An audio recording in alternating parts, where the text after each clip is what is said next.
So pag-usapan naman natin mga kababayan, ito pong si Sara Duterte. Sa kanya pong mga pahayag na siya daw po ay hindi a-attend ng SONA at itinatalaga daw po niya ang kanyang sarili bilang isang designated survivor.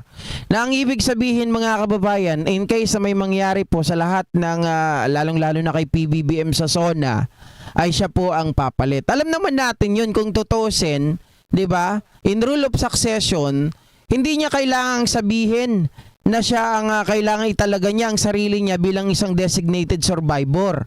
'Di ba? According naman sa ating saligang batas, pag may nangyari in case na talagang hindi nakakayanin ng ating pangulo under the rule of succession ay si Sara naman talaga. 'Di ba?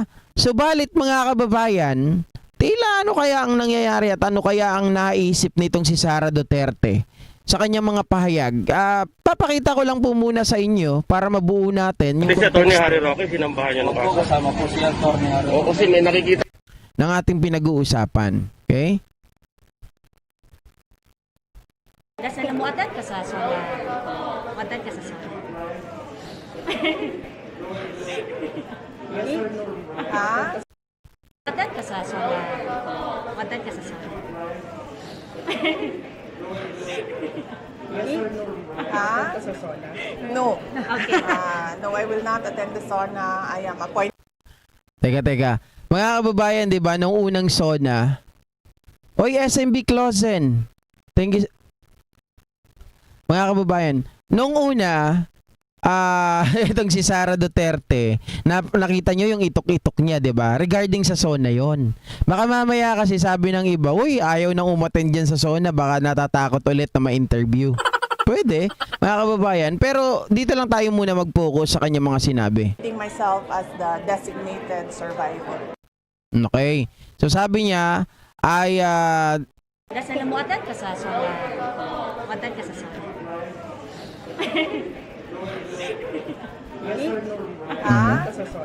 No. Okay. No, I will not attend the SONA. I am appointing myself as the designated survivor. so I am appointing myself as designated survivor. Mga kababayan, sabi ni Ma'am Lori Mamawag, baka di niya alam ibig sabihin ng sinasabi niya, arty gigil. Mga ka-GP, hindi ko naman ibabay, di ba? I will not buy yung sinasabi ni Ma'am Lori, sorry. Pero abogada to kahit papano mga kababayan. Alam naman niya ang ibig sabihin niyan. Pero eto ang matindi. Mga kababayan, alam naman natin na tayo po ay hindi, mga kababayan, hindi naman to Amerika, di ba? Wala tayo dito, mga kababayan. We don't have a presidential succession law NPH unlike in the US. Kaya walang konsepto ng designated survivor sa batas natin. Isa pang abogado na mukhang nasobrahan daw ito sa Netflix kaya kinulang sa saligang batas. Mga kababayan, itong si Sara Duterte. Pero doon sa kanyang mga pahayag, sa totoo lang, kayo ba ay pumapayag? Ako sa totoo lang, gusto ko yung sinabi ni Trillanes dito na dapat ito ay ma-impeach na. Kasi kung alalahanin po ninyo, bakit ayaw niyang pumunta doon? Hindi po dahil ayaw niya na ito ay mapahiya na naman, baka ma-ambush interview. Hindi dahil doon. Ang katotohanan niyan, wag natin ialis ang katotohanan na isang bagay ay may nangyari dyan sa Kongreso. Ano yon mga kababayan? Balikan na naman natin yung kwento ng tatay ni Congresswoman Migs Nograles. Mga kababayan na dating congressman din. 'Di ba? Dahil nga kagalit ito ng mga Duterte nung mga panahon na yan. Kalaban nila sa politika.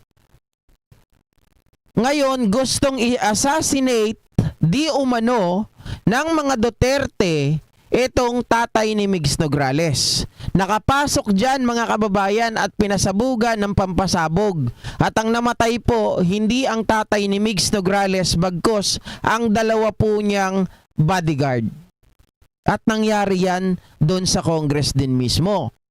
Ngayon mga kababayan, di ba? Siyempre, ang iniisip ko dito, hindi kaya alam ni BP Sara na talagang pinagpaplanuhan na nila na gurgurin o tudasin si Pangulong Bongbong Marcos during the SONA. Kasi alam naman natin busy ang tao, pero mamaya na natin sabihin yung tungkol sa kanyang mga security, mga kababayan. Pero this is very alarming, ha. Very alarming ito. Sa mga nanonood sa atin, mga nasa media, syempre mga kapulisan natin, armed forces at kung sino-sino pa, huwag niyong baliwalain ang sinasabi nito ni Sara. Although sinasabi ng iba na meron daw itong sakit sa utak, kagaya ni Duterte. Kakapanood ng Netflix na sobrahan. Mga kababayan, huwag nating isawalang bahala dahil may mga nangyaring ganito diyan mismo sa Congress. 'Di ba? Kaya nga biglang-bigla nung nangyari 'yon, naging kumbaga, naging magkasundo din ang Nograles at Duterte. 'Di ba? Biglang naging alay sila. Ngayon magkalaban na naman. Pero mga kababayan, nakakatakot itong ganito, ha. Ano to? Umiiwas ba si Sara Duterte dahil alam niya may naaamoy siya? Kasi the way she express herself nung sinasabi niya 'yon, parang siya ay humihigop ng hininga na parang may naaamoy siya na mga pwedeng mangyari, mga kababayan, na pinaplano. Hindi kaya ng kanyang mga galit kay Pangulong Bongbong Marcos, nakakampi nila. Like Harry Roque, nagigil. Vic Rodriguez, etong si Attorney Glenn Chong, etong sila Attorney Trixie Angeles, at yung mga iba pa. Hindi natin alam. Kaya kailangan yung security natin ay talagang patindihin natin. Oo, may pagkakaiba. Dati ang dating Congressman Nograles, mga kababayan, hindi ganoon kahigpit ang security. Kaya sasabihin ng iba, hindi pwedeng mangyari yung nangyari, hindi pwedeng mangyari kay PBBM yung nangyari doon kay Congressman Nograles. Dahil napakarami ng security ng ating Pangulo. Pero, be vigilant. Huwag tayong magpakasiguro, mga kababayan. Baka mamaya, inflicted na yung hanay ng mga security ni Pangulong Bongbong Marcos. I am just saying this. Pero, hindi ko po sinasabi na totoo. Pero, sabi ko, maging vigilante tayo. Baka mamaya, ay napapasukan na tayo ng mga infiltrator. Baka napapasukan na tayo dahil sa dami po ng pera nila, 'di ba? Hindi nga maubos-ubos panay ang kanilang ginagawang maisog rally at paninira. Umabot na nga sa ibang bansa. Baka mamaya, mga kababayan, dahil marami pong silang financier like China, hindi natin masabi. So be better na maging vigilante tayo. 'Di ba? Dito naman sa mga binitawang salita nitong si Sara Duterte, hindi yan isang joke. 'Di ba? Hindi yan isang joke, mga kababayan. Ako naman, ang tinitingnan ko dito, kahapon nung nabalitaan ko to, sabi ko hindi kaya nagpapahiwatig siya na halimbawa, mga kababayan, binibigyan niya ng babala si Pangulong Bongbong Marcos, pero binago ko rin kaagad yung assessment ko na yon kasi tumatawa eh. Diba? Nakangiti. So parang there's something in her mind na talagang iniisip niya na possible mangyari. 'Di ba? Nakakapag-alala. Ngayon, mga kababayan, dahil nga sa mga sinabi din, kagaya po ni Trillanes, ang kanyang binitawang salita, ay ito na yung pagkakataon na talagang hulihin na dapat at i-impeach itong si Sara Duterte, which I totally agree, mga ka-GP. Kasi nga naman, para sa akin yung binitawan na statement na yan ni Sara is no longer a joke. Diba? Hindi ito panahon ng pag-joke, sa totoo lang.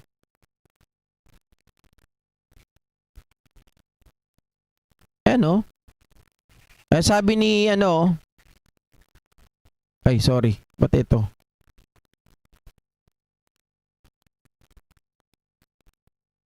Sabi ni Antonio Trillanes Deport, umalma po. 'Di ba? It is time to impeach this crazy woman. Oh. Dahil nga daw dun sa kanyang mga binanggit, mga kababayan. Lang yato ah.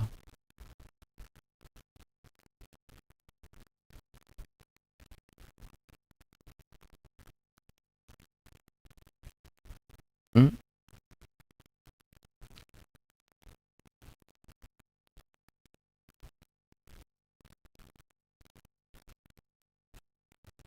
Kasi ang binabanggit nga po dito ay itong si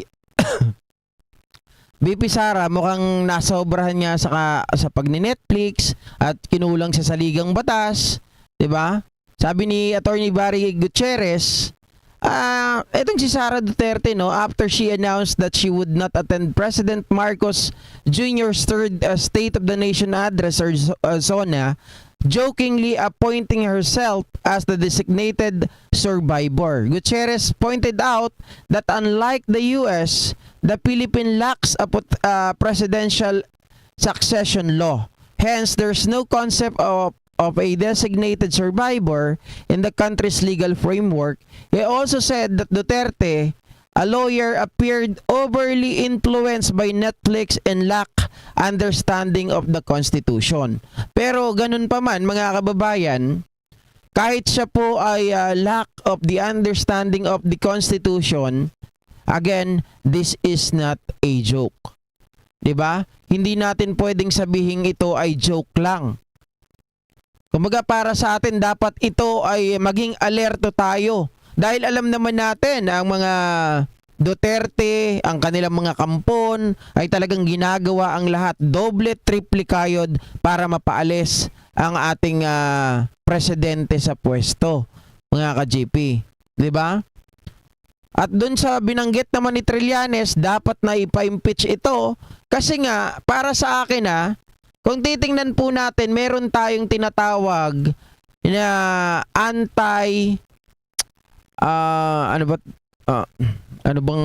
ano yun? 'Di ba meron tayong tinatawag na pag tayo po ay nagbibiro diyan sa airplane, sa airport na may bomb, 'di ba meron din tayong tinatawag na batas, mga kababayan, na anti-bomb law. 'Di ba? Meron tayong ganyan eh. Sabi dito, bomb jokes as these are more commonly called result to unnecessary panic among the populace and places where there are directed. Some of the worst effects of such insensitive and responsible jokes are injuries to person, damage to property, disruption of informal official and private transaction, and loss of potential income to business establishment. Ngayon, although hindi naman siya kasama doon sa tinatawag natin na anti-bomb jokes, mga kababayan, pero ako, I really consider this na dapat dapat isama itong mga joke na ito na kagaya ng ginawa ni BP Sara sapagkat ito din naman ay nagre-result talaga ng panic din sa mga kababayan natin, mga kababayan, dahil pinag-usapan ito talaga, 'di ba?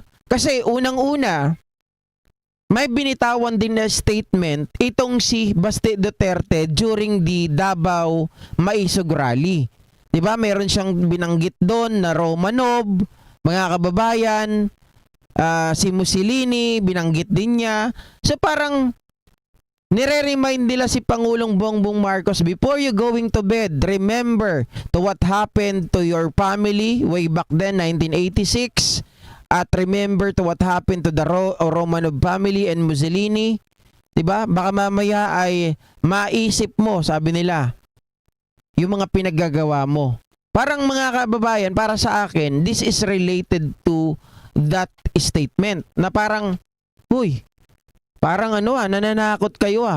So parang palagay ko, dapat talagang kasuhan, mga kababayan, itong si BP Sara sa kanyang pagjo-joke na yon, dahil that is not really a joke. Talagang ito ay serious matter. 'Di ba? Parang i-consider natin na parang yan dun sa pagjo-joke ng bomba. Hay, 'di ba, sa eroplano, mga kababayan. Bawal na bawal kang magbiro na may bomba at kung ano-ano pa. So parang ganito din dito kasi ito ay magkukos ng unnecessary panic sa mga tao. Kasi baka mamaya, mga kababayan, sa pagsasalita nito ni BP Sara, syempre, iisipin nila na baka mamaya pag-isipan ng masama yung buhay ni Pangulong Bongbong Marcos at yung mga a-attend dun sa SONA ay hindi na rin a-attend baka kasi may mangyaring hindi maganda. 'Di ba?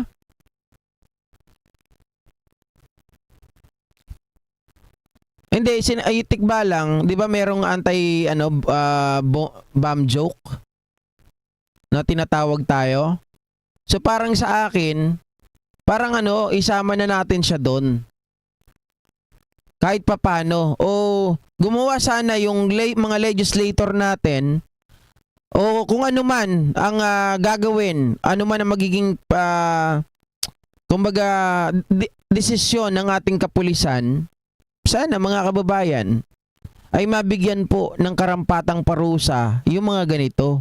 Kasi namimihasa na sila eh. Again, doon sa anti-bomb joke ay meron po silang pinagbabasihan na baka ito ay mag-cause ng unnecessary panic sa mga tao. 'Di ba? Sa mga lugar, the designated na mga areas, places. So therefore, maaring yung pagbibiro ni Sara Duterte na yan, mabantulot o maudlot din yung SONA. Mga kababayan, paano kung matakot yung mga tao na attend dyan? Maisip nila, oo nga no, there was a time that really happened nung si Congressman Nograles ay pinasabugan din dito sa Congress. Paano na yan? Yari tayo dito. Baka matakot, mga kababayan. So doon dapat magkaroon na sila ng basis. Dapat parusahan nila itong si Sara, ipatawag nila. Mga kababayan, bakit niya sinabi yon? 'Di ba?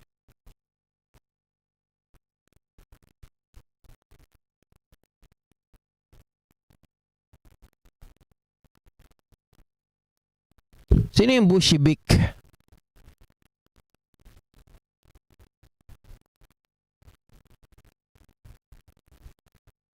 Lori Mamawag, gusto niya sa SONA umattend. Hindi nga po siya attend sa SONA si Sara Duterte.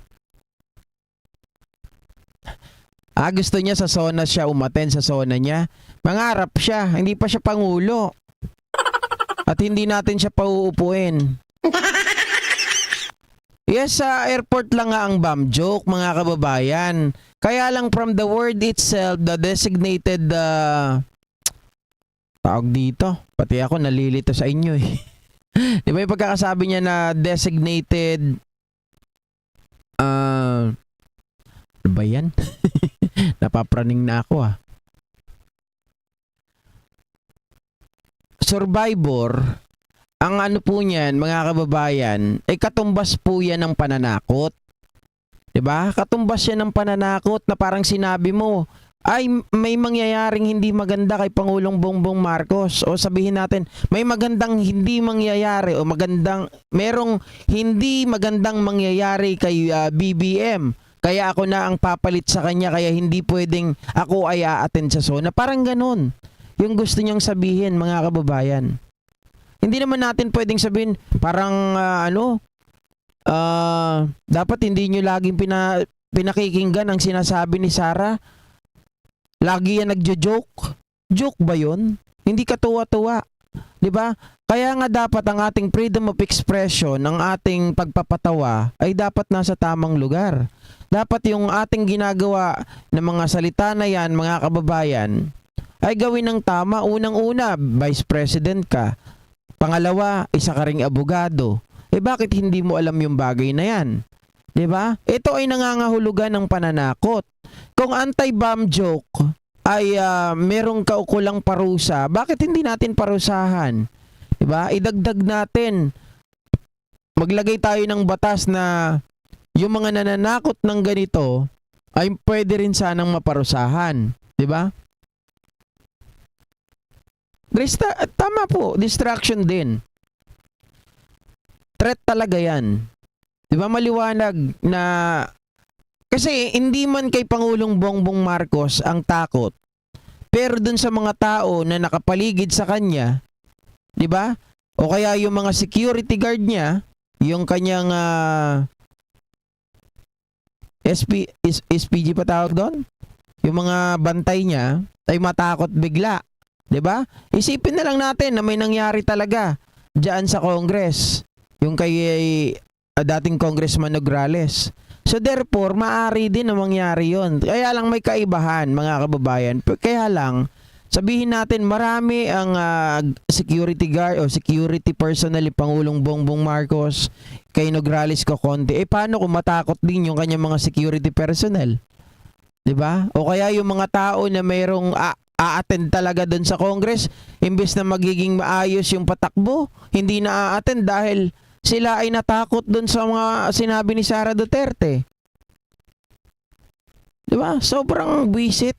Sa totoo lang, pati yung kanya mga pagngiti-ngiti, hindi ang sarap salaksakin sa nguso.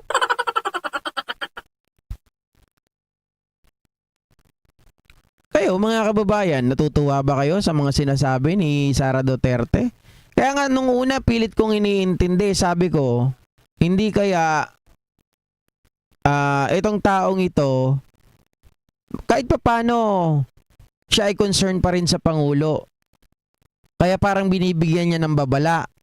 Pero hindi ko po nakita talaga Kasi nung una, basa-basa lang. Kasi wala, dun sa event na pinuntahan namin, wala akong signal. So hindi ko nakikita yung kanyang expression. Ang nakikita ko lang dun, yung binabasa ko lang talaga. So sabi ko, hindi pa ako pwede mag-decide. Hindi pa ako pwedeng magbigay ng comment. Kasi hindi ko nakikita yung kanyang expression. But the way she actually acts, puta. Sabi kong ganun. Tuwan-tuwa pa. Parang sigurado siya sa sinasabi niya na mamamatay si Pangulong Bongbong Marcos o may mangyayaring hindi maganda kay Pangulo at siya ang papalit. Diba? Kung kayo nasa kalagayan ko, may inis din kayo.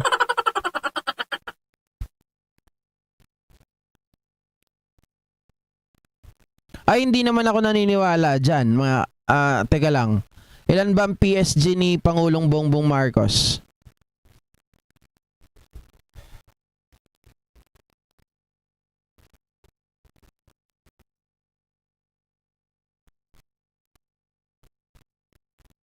Hindi ko sigurado kung ilan ang total, no? Pero kay Sara, 400 plus. Yan ang sigurado ko kay Sara, 400 plus ang kanyang security personnel. Which supposedly, kay Lenny nga, mga kababayan, 95 lang. Pero kay Sara, 400 plus. So, super dami, di ba? Sabi niya, Furious Protector, pray, yun lang talaga ang goal ng DDS at pray lang po tayo palagi. Mga kababayan, bukod sa pagbi-pray, dapat umaksyon din tayo. Kasi kung palagi na lang natin pagbibigyan, ito tolerate yung mga sinasabi nitong mga Duterte. Papayag ba tayo na paglalaruan lang nila tayo? Dapat magkaroon tayo. O 433 ang Kanino yung 433? Kay Sara ba o kay PBBM? Kay Sara kasi alam ko 400 plus yung kanyang security personnel. Babalita ko sana yan nung nakaraan kaya lang nakalimutan kong isama.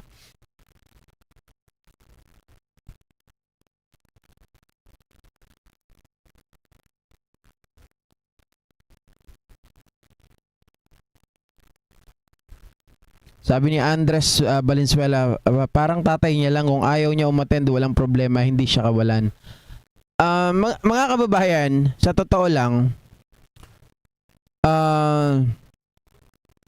sa atin wala talagang problema yon na hindi siya umattend. Ang main point ko dito, ang main concern ko is the statement na kanyang binitawan. Hindi talaga maganda.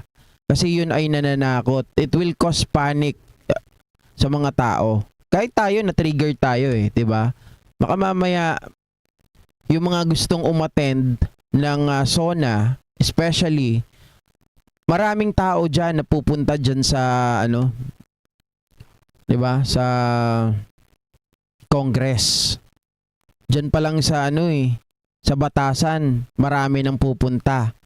So, ang mangyayari parang dahil nga merong ganitong balita na sinabi ni Sara Duterte, baka pati yung mga tao na gustong makita si Pangulo, yung gustong makisimpatya sa sona ng Pangulo, hindi na rin magsi-attend. Baka mananatili na lang sa kanilang mga bahay. 'Di ba? Para sabihin na wala nang sumusuporta sa Pangulo. PSG po, PSG. Kinorek ko na po kanina, Ma'am Yuki Sir Yuki Masafumi. PSG po. Kinorek ko na po kasi unang banggit ko SPG, 'di ba? Tapos anong pag-research ko PSG. Kinorek ko na po 'yung sarili ko kanina. Kay Sara 433, biruin niyo 'yun, napakadami.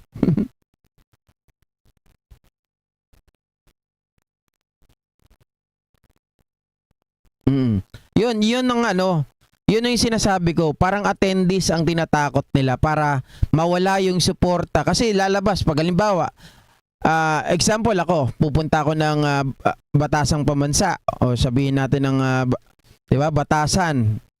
Tao kaya ng Congress. Makikilahok ako doon sa mga kababayan natin na gustong kasi usually may mga concert din diyan 'Di ba? May mga stage na tinatayo tapos yung iba nag-aabang diyan sa Congress, yung iba naman diyan sa batasan, naglalakad-lakad na yan sila. Baka mamaya mga kababayan dahil sa pananakot na ginawa ni Sara, 'di ba? Ay hindi na magsi-attend dito, piliin na lang nila. Hindi, doon na lang kami sa sa bahay para walang mangyari. Baka mamaya may magpasabog, something like that. 'Di ba? So ngayon, palalabasin nila, ayan, wala nang nagsi-attend, wala nang gusto makita si BBM kasi ayaw na sa kanya ng tao. Parang gustong ganun ang gawin nila, no? Anyway, mga kababayan, total na ibalita na rin naman ito ng iba. Magbigay lang naman ako ng komento ng sarili ko. Diba? Di rin naman ako papayag na sila lang ang magbigay. Kasi nakakagalit, nakakainis. Parang itong si Sara sa kanyang mga pananalita at kanyang pagkilos ay parang tiwalang-tiwala siya na mawawala na yan anytime si Pangulong Bongbong Marcos at ako nang papalit sa kanya. In your dreams. Diba? Okay mga kababayan, maraming salamat po sa ating lahat. Nakadalawang oras na rin po tayo. Thank you at sinamahan niyo ako. Pero yung utang ko kanina, nawala talaga yun Bawi ako sa mga susunod. Wala, hindi ko talaga mahanap Pag nag-search ako dito ng ng mga files ko, naglalag. Kaya susunod na lang po. Sabi ni Macaroons, nagsisimula na siyang i-jamming tayo. Yung sinabi ni Duterte? Na gina-jamming lang tayo, mga kababayan? Dapat, yung mga bagay na yan, sorry, hindi tayo pwedeng i-jamming sa ganyang bagay because that is not a joke. Diba?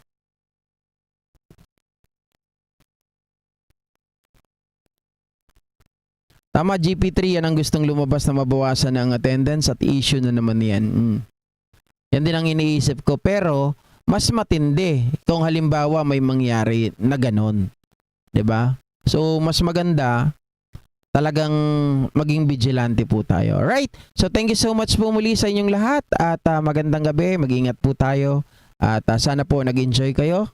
Kahit medyo pumangit na sa dulo dahil yung mga resources natin nawala. Hindi ko sinasadya. Mabilis naman yung PC natin, kaya lang yung net natin medyo sumasablay. Pero okay na to kaysa naman yung buwan-buwan. Mga kababayan, nagbabayad ako ng internet pero laging putol ng 1 linggo kada buwan. Naka, wag naman. Sabi ni Jen kasama stand-up comedian pala ang mga Duterte. Thank you so much once again. Bye-bye mga kababayan. Mag-ingat po tayo palagi at huwag po kayong magsawa na manood sa ating mga live stream. Ganun din po